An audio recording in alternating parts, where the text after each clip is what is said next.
Salut, moi c'est Julia, fondatrice d'Imprudence des voyages et créatrice de voyages sur mesure. Actuellement installée sur l'île de la Réunion, je vis mon quotidien en mode digital nomade. Entre paysages de rêve et aventures extrêmes, je t'emmène avec moi à la découverte des plus beaux endroits de la planète. Alors prêt à embarquer avec moi ?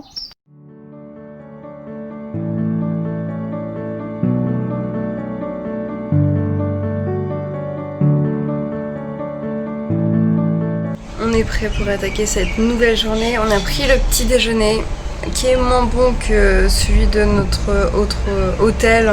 Mais bon, c'est pas grave. Là, Adrien, il est parti faire du sport à la salle de sport. Après, faire un petit plongeon dans la piscine. Moi, je travaille. J'ai un devis pour la Laponie à terminer. Et pour la Floride aussi. Et puis après, on va se retrouver avec notre famille mauricienne, justement pour aller explorer le reste de l'île.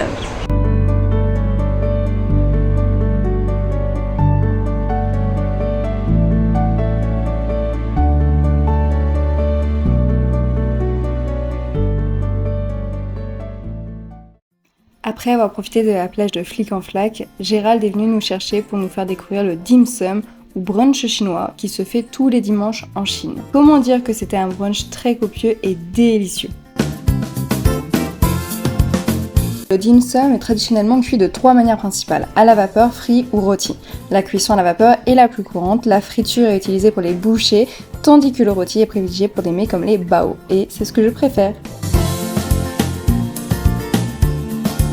On vient de manger comme Jaja. On vient de tester ce qu'on appelle un dim sum. En fait, c'est un brunch chinois. Ça se fait forcément à Maurice vu qu'il y a une communauté chinoise assez importante. Et donc là, la famille mauricienne de Anne-Julie qui s'occupe de nous faire guide touristique toute la journée nous a invités justement à faire ce brunch. Sur le trajet, Gérald nous expliquait que le centre de l'île de Maurice a connu un développement économique notable, surtout grâce au rôle du pôle administratif et commercial. Historiquement, la région était principalement agricole, avec des cultures de canne à sucre dominantes, mais à partir des années 60, le pays a diversifié son économie et le centre de l'île a vu émerger des industries. Et aujourd'hui, c'est pour ça que tu trouves beaucoup de buildings dans le centre de l'île.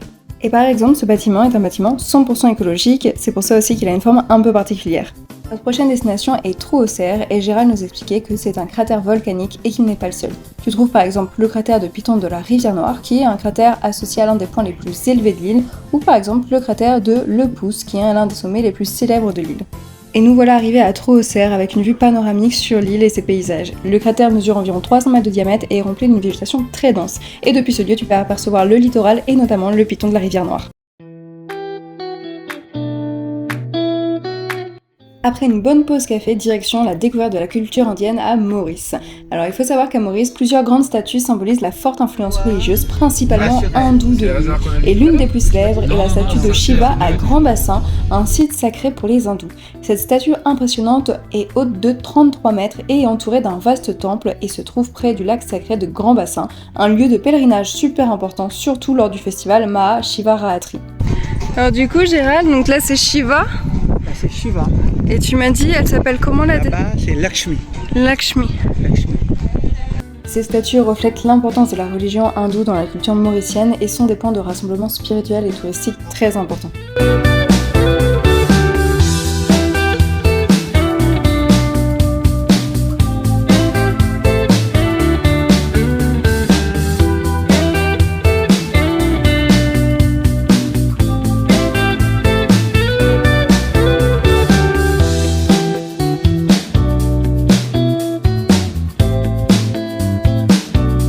Ici, les singes n'ont pas besoin de faire beaucoup d'efforts pour se nourrir car avec toutes les offrandes et les visiteurs qui passent, ils sont très bien nourris.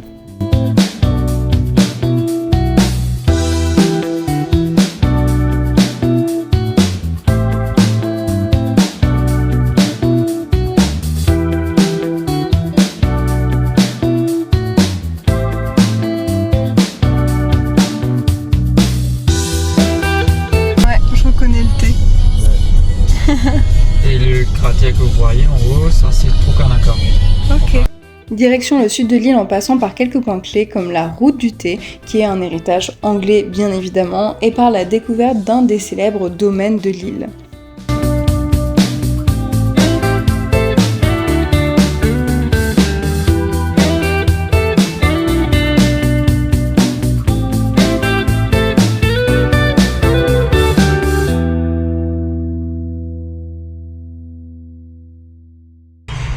ne peut faire ça comme ça. Ils le font à la machine, mais c'est fait à la main ça.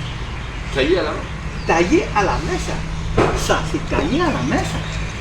Quand tu réalises ce qu'ils ont fait à l'époque, et moi je regarde à Maurice ces travaux de pierre qu'il y a, c'est incroyable.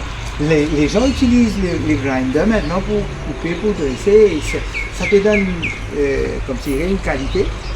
Mais quand tu regardes ça, quand tu regardes les églises, la façon dont ça a été construit, c'est incroyable. Hein?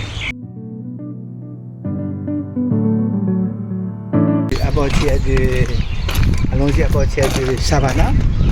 Tu n'as pas de plage. Tu as des petites plages, mais tu n'as que des falaises. Il n'y a pas de brisant. Et les vagues viennent s'écraser carrément ici. D'accord. Donc tu vas voir là, ici, c'est là, quand il y a les vagues qui viennent s'écraser contre les brisants, contre la falaise, c'est là où tu as l'effet de souffleur. Ok. On est allé découvrir que Maurice pouvait fortement ressembler à La Réunion, mais surtout la Roche qui pleure, qui est un site naturel très fascinant sur l'île.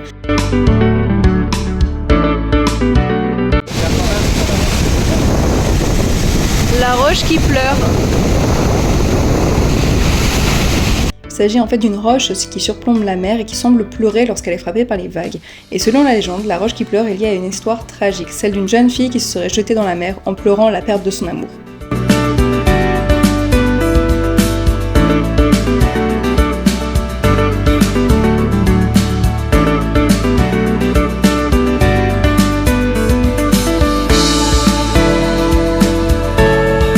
Ça, c'était l'endroit. Donc les gens ramenaient le sucre.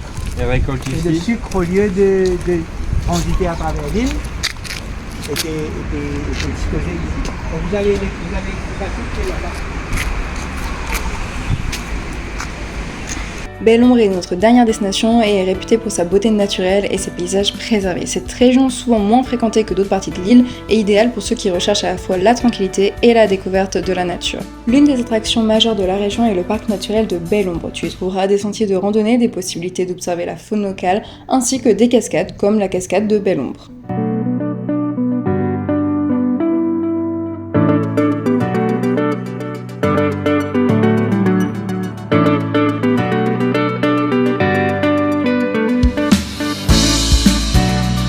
Journée terminée.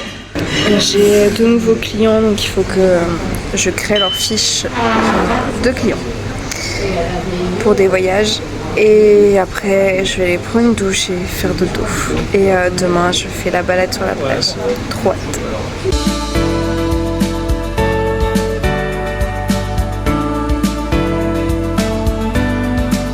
Petit big up à la famille d'Anne-Julie. Hier j'étais très fatiguée donc je fais le message maintenant. Mais on a passé vraiment 2 jours incroyables avec eux. Ils nous ont vraiment fait découvrir Maurice autrement. Et en général c'est ça que je recherche dans mes voyages, c'est découvrir les endroits que je visite de manière plus authentique, plus immersive pour vraiment comprendre où je suis en fait. Pas seulement profiter des plages paradisiaques parce qu'en réalité à Maurice c'est ce que la plupart des gens font malheureusement. Ils s'attardent pas sur la culture, ils vont pas chercher plus loin, ils vont juste voir les belles îles et faire des belles photos et c'est tout.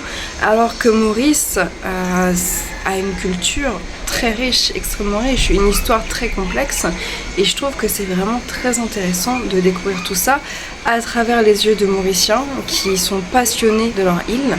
Et ça fait toute la différence et on a pu apprendre énormément de choses sur Maurice. J'ai évidemment envie d'en savoir encore plus aujourd'hui sur cette île. Et c'est une histoire totalement différente de la Réunion. Ce qui était marrant hier, c'est que Gérald nous a emmenés dans des endroits qui pour lui paraissent assez uniques, assez rares. En fait pour nous c'est les paysages qu'on voit partout à la Réunion et donc pour nous c'est tellement normal de voir ça et c'est assez marrant de voir cette différence. Nous on est vraiment fascinés par les îles paradisiaques avec le sable blanc, l'eau turquoise et pour eux c'est tout à fait quelconque alors que voir de la lave dans la mer pour eux c'est dingue alors que pour nous c'est normal, enfin on a ça partout Et pareil, il voulait nous emmener voir une plage de galets, mais je lui ai dit, tu sais, en métropole, on a ça partout, des plages de galets. C'est vraiment très très basique. Alors que pour eux, c'est incroyable de voir une plage de galets. Donc c'est assez marrant de voir ces différences aussi entre eux et nous par rapport à ce qu'ils trouvent de dingue et nous ce qu'on trouve dingue ici. On a beaucoup discuté des religions à Maurice, comment les différentes cultures s'entremêlent. On a discuté politique aussi pour savoir comment ça fonctionnait ici, quels étaient les problèmes économiques, sociaux. Bon, voilà, on a discuté d'énormément de choses et ça m'a permis d'avoir une vision beaucoup plus claire sur cette île et de l'apprécier encore plus en fait. Et c'est ça que j'essaye de faire aussi quand je crée des voyages sur mesure pour mes clients, c'est pas seulement de leur montrer des paysages de dingue et de leur faire vivre des expériences ouf, mais c'est aussi de les plonger dans des cultures qu'ils ne connaissent pas et qu'ils peuvent apprendre à connaître et à apprécier avec leurs bons côtés, leurs mauvais côtés, et vraiment de revenir avec une certaine richesse culturelle et intellectuelle qu'ils n'auraient pas eu s'ils avaient juste été voir sur internet, sans prendre le temps en fait de vraiment s'intéresser au lieu dans lequel ils sont. Merci encore à la famille d'Anne-Julie, c'était incroyable.